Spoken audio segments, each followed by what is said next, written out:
నమస్కారం. 2026లో తమ కెరియర్ను ఒక గొప్ప ప్రభుత్వ సంస్థతో ప్రారంభించాలనుకునే వాళ్లందరికీ ఒక శుభవార్త. భారత్ ఎలక్ట్రానిక్స్ లిమిటెడ్ అంటే బీఈఎల్ ఒక అద్భుతమైన అవకాశం తీసుకొచ్చింది. అది ముఖ్యంగా ఫ్రెషర్ గ్రాడ్యుయేట్ల కోసం. ఆ పూర్తి వివరాలేంటో ఇప్పుడు చూసేద్దాం. వావ్! మొత్తం 119 ఖాళీలు. ఇది చాలా పెద్ద సంఖ్య కదూ. అంటే బీఎల్ సంస్థ ఇంజనీరింగ్ ఇంకా ఫైనాన్స్ రంగాల్లో కొత్త టాలెంట్ కోసం ఎంత పెద్ద రిక్రూట్మెంట్ డ్రైవ్ చేపడుతోందో అర్థం చేసుకోవచ్చు. ఇక ఈ రిక్రూట్మెంట్లో అందర్నీ ఆకర్షించే విషయమేంటో తెలుసా? దీనికి ఎలాంటి అనుభవం అవసరం లేదు. అవును, అస్సలు ఎక్స్పీరియన్స్ అక్కర్లేదు. ఇప్పుడే గ్రాడ్యుయేషన్ పూర్తి చేసిన వాళ్లకి ఇది ఒక గోల్డెన్ ఆపర్చునిటీ అని చెప్పాలి. సరే, అసలు ఈ భారత్ ఎలక్ట్రానిక్స్ లిమిటెడ్ అంటే బీఈఎల్ అంటే ఏంటి? ఈ సంస్థలో ఉద్యోగం కెరియర్కు ఎలాంటి బూస్ట్ ఇస్తుందో ముందుగా తెలుసుకుందాం. భారత్ ఎలక్ట్రానిక్స్ లిమిటెడ్ అంటే బీఈఎల్ ఇదేదో మామూలు కంపెనీ కాదు.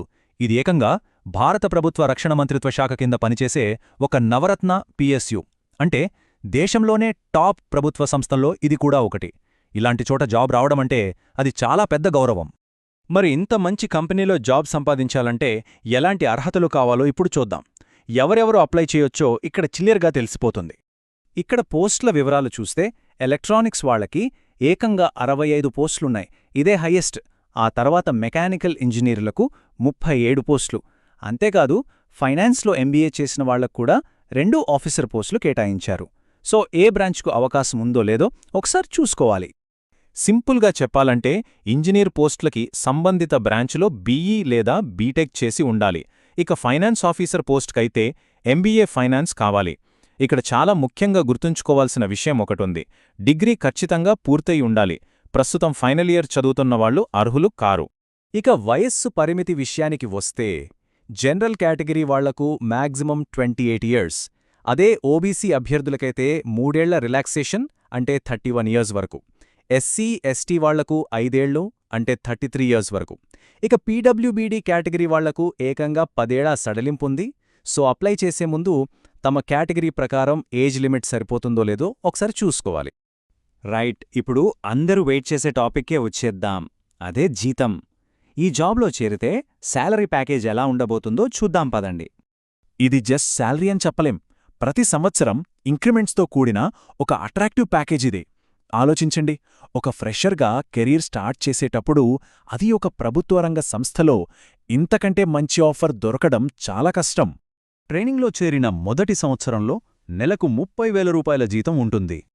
ఇక రెండవ సంవత్సరంలో ఆ జీతం కాస్త నెలకు 35,000 రూపాయలకు పెరుగుతుంది. ఇది చాలా మంచి గ్రోత్ కదా. ఇక మూడో సంవత్సరానికి వచ్చేసరికి నెల జీతం 40,000 రూపాయలకు చేరుకుంటుంది. ఒక ఫ్రెషర్కు ఇలా స్టడీగా ఇంక్రీజ్ అయ్యే శాలరీ ఉండటమనేది నిజంగా ఒక మంచి ప్యాకేజే. జాబ్ లొకేషన్ విషయానికొస్తే సెలెక్ట్ అయిన వాళ్లకి మొదటి పోస్టింగ్ ఉత్తరప్రదేశ్లోని ఘజియాబాద్లో ఉంటుంది. కానీ ఇదొక ట్రాన్స్ఫరబుల్ జాబ్. సో భవిష్యత్తులో ఇండియాలోని వేరే బీఈఎల్ యూనిట్లకు మారే అవకాశం కూడా ఉంటుంది. సరే, అర్హతలు ఉండి శాలరీ కూడా ఓకే అనుకుంటే మరి అప్లై చేయడమెలా? ఆ ప్రాసెస్ ఏంటో ఇప్పుడు తెలుసుకుందాం. ఈ స్టెప్స్ కొంచెం జాగ్రత్తగా వినండి. అప్లికేషన్ ప్రాసెస్లో మొత్తం 4 ముఖ్యమైన స్టెప్స్ ఉన్నాయి. ఫస్ట్, ఆన్లైన్లో ప్రీ రిజిస్టర్ చేసుకోవాలి. ఇది చాలా ఇంపార్టెంట్. తర్వాత ఫీజు కట్టాలి. అప్లికేషన్ ఫామ్ డౌన్లోడ్ చేసుకుని ప్రింట్ తీసి దాన్ని ఫిల్ చేయాలి. ఫైనల్గా ఈ డాక్యుమెంట్స్ అన్నీ తీసుకుని వాకిన్ సెలక్షన్ టెస్ట్కి అటెండ్ అవ్వాలి. ఇక అప్లికేషన్ ఫీజు చూస్తే జనరల్ ఓబీసీ కేటగిరీల వాళ్లు 177 రూపాయలు కట్టాలి. ఇందులో 150 రూపాయలు ఫీజైతే 18% జీఎస్టీ కూడా ఉంది. అయితే ఒక మంచి విషయమేంటంటే ఎస్సీ ఎస్టీ ఇంకా పీడబ్ల్యూబీడీ కేటగిరీ అభ్యర్థులకు ఫీజు నుంచి పూర్తి మినహాయింపుంది. వాళ్ళు ₹1 కూడా కట్టక్కర్లేదు. వాకిన్ రోజున వెళ్లే ముందు ఈ చెక్లిస్ట్ ఒకసారి చూసుకోవడం బెటర్. ఫోటో అతికించి ఫిల్ చేసిన అప్లికేషన్ ఫామ్, ఫీజు కట్టిన receipt, date of birth proof కోసం 10వ తరగతి certificate copy, degree certificate copy అన్నీ రెడీగా ఉన్నాయో లేదో చూసుకోవాలి. ఒకవేళ కేటగిరీ వర్తిస్తే ఆ సర్టిఫికెట్ కూడా ఉండాలి. అన్నింటికన్నా ముఖ్యం, ఈ జిరాక్స్ కాపీలన్నింటిపైన సెల్ఫ్ అటెస్టేషన్ చేయడం అస్సలు మర్చిపోవద్దు.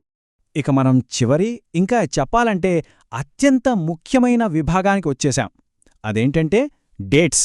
ఈ తేదీలను గుర్తుపెట్టుకోవడం చాలా చాలా అవసరం. ఎందుకంటే టైం అస్సలు లేదు. ఈ తేదీలు చాలా కీలకం. చూడండి, ఆన్లైన్ ప్రీ రిజిస్ట్రేషన్ మొదలయ్యేది డిసెంబర్ 29, 2025. క్లోజ్ అయ్యేదెప్పుడంటే జాన్వరి 9, 2026. అంటే అప్లై చేయడానికి టైం చాలా తక్కువ ఉంది.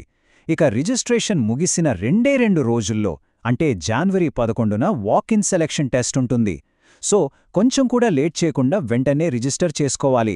ఇక ఈ వాకిన్ టెస్ట్ ఎక్కడ జరుగుతుందంటే ఉత్తరప్రదేశ్లోని ఘాజియాబాద్లో ఉన్న భారత్ ఎలక్ట్రానిక్స్ లిమిటెడ్ క్యాంపస్లోనే. ఈ వెన్యూను గుర్తుపెట్టుకోవాలి. ఇప్పుడు అన్ని వివరాలు తెలిసాయి కదా. అర్హత ఉండి ఒక ప్రతిష్టాత్మకమైన ప్రభుత్వ సంస్థలో కెరీర్ మొదలుపెట్టాలి అనుకునే వాళ్లకి ఇది ఖచ్చితంగా ఒక మంచి అవకాశం. మరి ఈ బీఈఎల్ అవకాశం ఎవరి కెరీర్ను మార్చబోతోంది? నిర్ణయం తీసుకోవాల్సింది అభ్యర్థులే. అస్సలు ఆలస్యం చేయకూడదు.